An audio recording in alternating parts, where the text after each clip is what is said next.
ETF index mutual funds నేర్చుకుని stock మార్కెట్లో రాణించాలనుకుంటున్నారా? వెంటనే ఈ నెంబర్కి కాల్ చేయండి.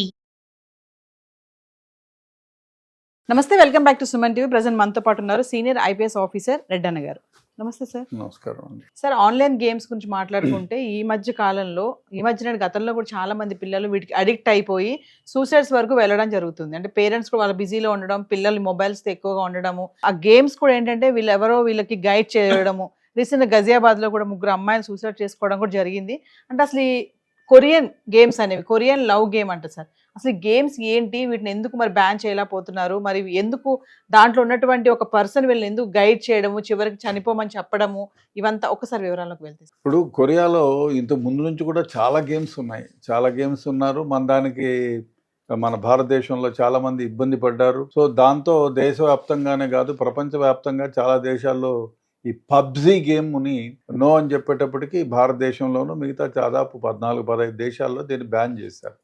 ఆ తర్వాత వీళ్ళు కొరియన్స్ ఇంకొక రకంగా పెడుతూ ఇప్పుడు బ్లూవెల్ గేమ్ అని ఒకటి, తర్వాత love game, Korean love game అని ఒకటి, ఈ విధంగా సృష్టించడం. అంటే ఒక అమ్మాయి పాత్రని ఒక అబ్బాయి పాత్రని సృష్టించి యువతల వ్యక్తి అబ్బాయిగా పరిచయం చేసుకుంటే అవతల అంటే కంప్యూటర్ దానంతకదే గైడ్ చేస్తుంది. మీకు ఫలానా అమ్మాయి, నా పేరు ఫలానా అని ఇంట్రడ్యూస్ చేసుకొని దే విల్ బికమ్ ఫ్రెండ్స్. ముందుగా వీడు దేనికైతే అడిక్ట్గా ఉంటాడో, సో ఈ టీనేజర్ అయి ఉండి లవ్ సైడ్ ఏమైనా అట్రాక్ట్ అవుతాడు అంటే అటువంటి మెసేజెస్, అటువంటి మాటలు అందించడం, అటువంటి మెసేజెస్ ఇవ్వడం.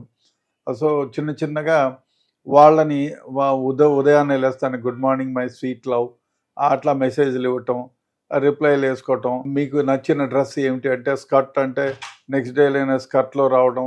ఇట్లా ఈ విధంగా అనేక విధాలుగా ఈ గేమ్స్ వీళ్ళని ప్రొవోక్ చేస్తూ ఉంటుంది. దీనికి కొద్ది రోజులు పోయిన తర్వాత ఆ గేమ్ చూడకపోతే వీళ్ళు ప్రపంచమే లేదన్నట్టు ఫీల్ అవుతారు, దానికి అడిక్ట్ అయిపోతారు.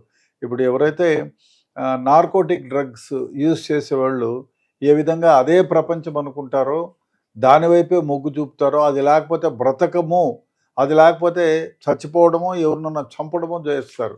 అదేవిధంగా ఈ గేమ్, కొరియన్ లవ్ గేమ్స్లో వాళ్ళు సృష్టించినటువంటి ఒక పాత్ర, ఇక్కడ అమ్మాయి అయితే అక్కడ అబ్బాయి, ఇక్కడ అబ్బాయి అయితే అక్కడ అమ్మాయి, ఈ విధంగా స్నేహాన్ని పెంచుకుంటూ అనేక రకాలుగా వాళ్ళని ప్రలోభ పెడుతూ వాళ్ళకి ఇష్టమైన రీతిలో, సపోజ్ వీడికి ఏదైనా ఒక పని ఇష్టం అనుకోండి, ఆ విధంగా అవతల ఉండే ఫిగరు, ఆ బొమ్మ ఇవి అనుగుణంగా ప్రవర్తించటం ఎంతవరకు పోతుందంటే వీళ్ళ నిజమైన ప్రేమికుల కంటే విడదీయరాని బంధంగా అయిపోతుంది. అప్పుడు ఏమైపోతుందంటే ఇక్కడ ఉండే అమ్మాయి కానీ అబ్బాయి కానీ దీని నుంచి వేరు కాలేని పరిస్థితి. ఈ వేరు కాలేని పరిస్థితి ఎంతవరకు అంటే ఎవరైనా అబ్జెక్ట్ చేసినా, ఎవరైనా దాని నుంచి ఆటంకపరిచిన వాళ్ళని చెప్పడము, లేకపోతే ఈ ఫోన్లు ఇరుగొట్టడము, ఇంకోటి ఈ నార్కోటిక్ డ్రగ్ వాళ్ళు ఏ విధంగా రియాక్ట్ అవుతాడో ఆ విధంగా రియాక్ట్ అవ్వడం మొదలు పెడతారు. ఆ తర్వాత చిన్నగా అవతలున్న కమాండ్ చేసేటువంటి ఫిగరు వీళ్ళని ఏదో ఒక రకంగా ఏమి చెప్తే అది చేయాలి అనేదాగా వాళ్ళ గుప్పట్లో పెట్టుకుంటారు. అంత ప్రేమగా మాట్లాడి వాళ్ళ గుండెల్లో చొరబడిపోయి వాళ్ళ మైండ్లో ఇంకా వేరే ఆలోచనే లేదు. 24/7 ఒక ధ్యానంలో ఉన్నట్టు అదే గేమ్ పైననే వాళ్ళ ఆలోచన ఉంటుంది. సో అందుకే మన గజియాబాద్లో 3 అమ్మాయిలు ఈ లవ్ గేమ్కి అడిక్ట్ అయిపోయి తల్లిదండ్రులు 24 గంటలు ముందు టీనేజ్ అమ్మాయిలు ఈ విధంగా నాశనం అయిపోతున్నారు. బడికి పోవటం లేదు, ఏం పని చేయటం లేదు, ఒక్కోసారి అన్నం కూడా తినకుండా 24 గంటలు ఆ గేమ్ వైపునే అదే విధంగా ఉండటం, పిచ్చిగా నవ్వుకోవడం, ఉన్నట్టుండి ఏడవడం, కోప్పడడం, ఇట్లా పిచ్చి పనులన్నీ చేస్తూ ఉంటే అమ్మో ఇదేదో చెడిపోయేటట్టుంది. టీనేజ్ గర్ల్స్ 14, 15, 16 ఏళ్ళు, వీళ్ళు ఏం పని చేయటం లేదు, ఇంట్లో ఏం చెప్పినా వినటం లేదని వాళ్ళు ఆ ఫోన్లను అన్నీ లాక్కోవడం జరిగింది. లాక్కుంటే వాళ్ళు ఆ డిప్రెషన్లో దాని నుంచి ఏమి చేయలేని పరిస్థితుల్లో, సో ఆ గేమ్కి అడిక్ట్ అయిపోయిన వాళ్ళు మామూలుగా నార్కోటిక్ డ్రగ్ వాళ్ళు ఏం చేస్తారో అదేవిధంగా వాళ్ళు పైనుంచి 9వ అంతస్తు నుంచి కిందికి దూకి ఆత్మహత్య చేసుకున్నారు. అదేవిధంగా ఈ గేమ్స్ ఎవరైతే ఆడుతున్నారో వాళ్ళని లోబరుచుకొని కమాండ్స్ చేసుకొని ఆ కమాండ్ ప్రకారమే వీళ్ళు పనిచేసేటట్టు చేస్తారు. ఇది చాలా నష్టదాయకం, చాలా ఇబ్బందికరమైన వ్యవహారం.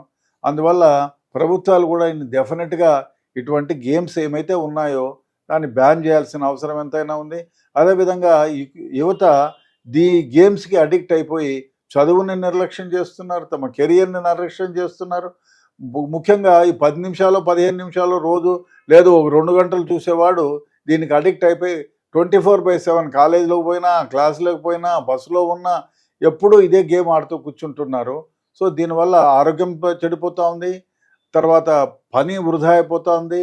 మెంటల్గా ఒకటే కాదు, తమ చేయాల్సిన కార్యక్రమాలన్నీ ఇప్పుడు చదువుకునేవాడు చదువుకోవడంలా, ఉద్యోగం చేసేవాడు ఉద్యోగం చేసుకోవటంలా, ఈ విధంగా వాళ్ళ కమాండ్స్కి లోగుణంగా పనిచేస్తూ జీవితాలను నాశనం చేసుకుంటున్నారు. ఇది చాలా దురదృష్టకరం. ఈ గేమ్స్ అనేక రూపాల్లో అనేక విధాలుగా ఉన్నాయి. కాబట్టి డెఫినెట్గా ఎలక్ట్రానిక్ మీడియా కానీ, ప్రింట్ మీడియా కానీ, ప్రభుత్వాలు కానీ డెఫినెట్గా దీన్ని హెచ్చరించాల్సిన అవసరం ఉంది. ఎస్పెషలీ సెంట్రల్ గవర్నమెంట్ దీని మీద ఒక ఇన్వెస్టిగేషన్ టీం లాంటిది పెట్టి ఎన్నైతే ఉన్నాయో ఈ పబ్జీ లాంటి గేమ్స్ ఎన్నైతే ఉన్నాయో, ఈ కొరియన్ లవ్ గేమ్స్ అన్నిటిని కూడా ఇండియాలో బ్యాన్ చేయాల్సిన అవసరం ఉంది. చైనాలో చేశారు కదా, ఆ విధంగా మనం చేయాల్సిన అవసరం ఎంతైనా ఉంది. లేకపోతే బాగా చదువుకొని వృద్ధిలోకి రావాల్సిన భారతదేశంలో ప్రపంచంలోనే అత్యంత యువక జనాభా ఉన్న దేశం భారతదేశం. ఇటువంటి దానికి అలవాటు పడిపోయి యువత అంతా సర్వనాశనం అయిపోయి యూత్నంతా నాశనం అయిపోయి తమ కెరీర్ని నాశనం చేసుకుంటారు. కాబట్టి డెఫినెట్గా ప్రభుత్వాలు ఈ దిశగా చర్యలు పాల్చుకుంటే బాగుంటుంది. పేరెంట్స్ ఎలాంటి జాగ్రత్తలు తీసుకోవాలంటారు? ఈ పేరెంట్స్ ఇప్పుడు చూడాలి, మామూలుగా పేరెంట్స్ ఎందుకు ఆ ఫోన్లు ఇస్తారు? అందుకే పిల్లలకి ఎప్పుడైనా ఫోన్లు ఇచ్చేటప్పుడు వాళ్ళకి అవసరమా? చిన్న ఫోన్ కొనివ్వండి. ఎందుకంటే ఈ పబ్జి లాంటి గేమ్స్, ఈ లవ్ గేమ్స్ లాంటివి ఆడడానికి ఆస్కారం ఉండదు. ఎందుకు మనకు ఇప్పుడు ఈ స్మార్ట్ ఫోన్ రాకపోతే ఏం చేసేవాళ్ళమండి? మేము చదువుకున్న రోజుల్లో ప్రిన్సిపల్ దగ్గర నుంచి ఫోన్ వచ్చేది, అక్కడ నుంచి మాట్లాడుకునేది, అంతకుమించి ఏం లేదు కదా. సో ఇప్పుడేమైంది, చిన్న ఫోన్లు వచ్చాయి. అప్పుడు మెసేజ్లు ఇచ్చుకునేవాళ్ళం, ఆ చిన్న మెసేజ్లు ఉండి అది అయిపోయిన తర్వాత స్మార్ట్ ఫోన్లు వచ్చాయి. ఈ స్మార్ట్ ఫోన్లు ఎంత ఉపయోగదాయకమో అంత అనర్థాలు కూడా క్రియేట్ చేస్తుంది. కాబట్టి పిల్లలు ఎవరైనా ఇటువంటి చర్యకు పాల్పడతారో అనుకునే అనుమానం ఉంటే, పిల్లలు చదువు మీద కాన్సన్ట్రేషన్ చేయాలా, వాళ్ళు ఏ విధంగా ఉండాలి అనుకుంటే చిన్న ఫోన్లు ఇవ్వండి. మీకేంటి, స్కూలుకు చేరాడా, స్కూల్లో నుంచి బయలుదేరారా, ఎక్కడైనా ఆగిపోయిందా, బస్ పంచర్ అవుతుంది, ఏమి ఇంకా 5:30 మా అబ్బాయి రాలేదని వీళ్ళు కంగారు పడకుండా, మమ్మీ డాడీ మా బస్సు పంచర్ అయింది, లేకపోతే మా బస్సు డ్రైవర్ ఇంకా రాలేదు, లేకపోతే ఏదో ఒకటి కమ్యూనికేట్ చేయడానికి, లేదు బస్సు టైర్ పేలిపోయింది, లేదు వాళ్ళు వచ్చే వ్యాన్ టైర్ పేలిపోయింది, లేకపోతే ఎవరికైనా దెబ్బలు తగిలాయి, మేము ఫలానా దగ్గర ఉన్నామని సమాచారం ఇవ్వడానికి పనికొస్తుంది. కాబట్టి అట్లాంటి ఫోన్లే ఇవ్వండి ఒకటి. రెండోది, మీ పిల్లలకు ఇంట్లోకి వచ్చిన తర్వాత సపరేట్గా రూములు ప్రతి ఒక్కళ్ళకి, ఈ మధ్యకాలంలో ఒకళ్ళ ఇద్దరు పిల్లలే కాబట్టి ఇల్లు పెద్దగైనా కాబట్టి ఎప్పుడు కూడా వాళ్ళు లాక్ చేయొద్దు అని చెప్పండి. మీరు ఎప్పుడైనా ఆ రూమ్లోకి ప్రవేశించి మన పిల్లవాడు ఏం చేస్తాడు అనేది గమనించడానికి వీలుగా ఉండేటట్టు లాక్ చేయొద్దని చెప్పండి. అన్లెస్ ఎప్పుడైనా ఇట్ ఈస్ వారంటెడ్. అమ్మాయి బట్టలు వేసుకుంటూ ఉంటేనో, అబ్బాయి డ్రెస్సింగ్ చేసేటప్పుడు వాళ్ళు ఎవరైనా కొంచెం సిగ్గుగా ఉంటే వేసుకొని 10 నిమిషాలు 15 నిమిషాలు తర్వాత ఓపెన్ చేసి పెట్టాలి, ఈవెన్ నైట్స్. ఆ విధంగా చెప్పి అదొక జాగ్రత్త తీసుకోండి. అదేవిధంగా ఎప్పుడైనా పక్కన కూర్చొని ఏం చేస్తున్నావు, ఏమిటి అని చెప్పి వాళ్ళతో విచారించండి. అదేవిధంగా వాళ్ళ ఫోన్లో ఎప్పుడైనా ఒకసారి వాళ్ళు స్నానానికి ఇంకో దగ్గర పోయినప్పుడు చూసుకొని వాళ్ళ ఫోన్లో ఏమైనా గేమ్స్ ఆడుతున్నారా, ఇటువంటి వేరే ఏమన్నా దాంట్లోకి అలవాటు పడుతున్నారా, లేదు వీళ్ళు ఏమైనా ఈ మధ్యకాలంలో దరిద్రం ఏమంటే పెళ్ళేది డాడీ నేను ఆన్లైన్లో తెప్పించుకుంటానంటారు. సరే అని అంటారు. వాడు వీరికి అప్పుడప్పుడు పాకెట్ మనీ ఇచ్చుంటాడు, అది ఉంటుంది, కొడతా ఉంది. దీంట్లో ఏమైపోతున్నారంటే చిన్నగా గంజాయి అది పొట్లాలు కూడా తెప్పించుకున్న సందర్భాలు ఉన్నాయి. కాబట్టి వీడు పార్సల్ ఎవరి నుంచి, అమెజాన్ నుంచి తెప్పించినాడా, లేకపోతే ఇంకోటి అమెజాన్ నుంచి తెప్పించినాడా అనేది చూసుకోవాలి.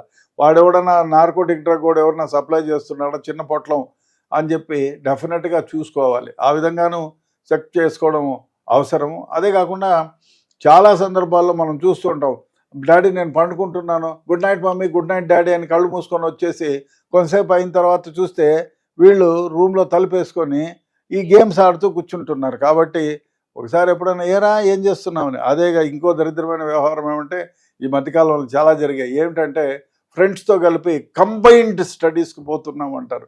ఆ కంబైన్డ్ స్టడీస్ పోయి ఒక అబ్బాయి నాకు తెలిసిన ఫ్రెండ్ కొడుకే పోయి రేవ్ పార్టీలో దొరికితే నాకు 1 గంటకి లేపు సార్ పోలీసు వాళ్ళు మా ఇంటికి ఫోన్ చేసినారు, మా అబ్బాయి రేవ్ పార్టీలో దొరికారని. కంబైన్డ్ స్టడీస్కి పోయినాడు. అందుకని చెక్ చేయండి, ఎవరు నాకు ఒకవేళ కంబైన్డ్ స్టడీస్కి పోతే, బాబు నువ్వు కంబైన్డ్ స్టడీస్కి పోయారా, బాగా చదువుతున్నారా, సరిగా తినలేదంట మీ మమ్మీ చెప్పింది, ఏమైనా తినకపోయావా నాన్న, సరే పండుకోండిరా 1 గంట అయింది అని మీకు మెలకు వచ్చినప్పుడు ఒక ఫోన్ చేస్తే వాడు ఆడుండేది తెలిసిపోతుంది. అరే మా డాడీ ఎప్పుడైనా రావచ్చు, ఎక్కడుండేది తెలుస్తుంది, ఎటువంటి చెడ్డ పనులు చేయడం కష్టమవుతుందని చెప్పి చేయడానికి వీలవుతుంది. కాబట్టి తల్లిదండ్రులు ఈ జాగ్రత్తలు తీసుకోండి. వాళ్ళ ఫ్రెండ్స్ని కూడా అప్పుడప్పుడు కలుస్తుండే. ఏమంటే వాడు చెప్పేస్తాడు, వెంకట్ ఏమరా మా అబ్బాయి ఎట్లా అంటే వాడు చెప్తాడు, అంకుల్ నా పేరు చెప్పకండి, వీడు వాంతో వీనితో గడిపి లవ్ గేములు ఆడుతున్నారు కాబట్టి కొంచెం జాగ్రత్త అంకుల్, నా పేరు రానివద్దు, మళ్ళీ నాతో కట్టింపు చేస్తాడని చెప్తాడు. కాబట్టి వాళ్ళ ఫ్రెండ్స్ ఎవరైతే ఉన్నారో వాళ్ళ మాటలకు ఎక్కువ పోతారు, ఫ్రెండ్స్ మాట ఎక్కువ వింటారు. కాబట్టి వాళ్ళది కూడా ఒక నజర్ పెట్టి వాళ్ళతో కాంటాక్ట్లో ఉంటే చాలా మంచిది. ఈ జాగ్రత్తలు తీసుకోవాల్సిన అవసరం ఎంతైనా ఉంది.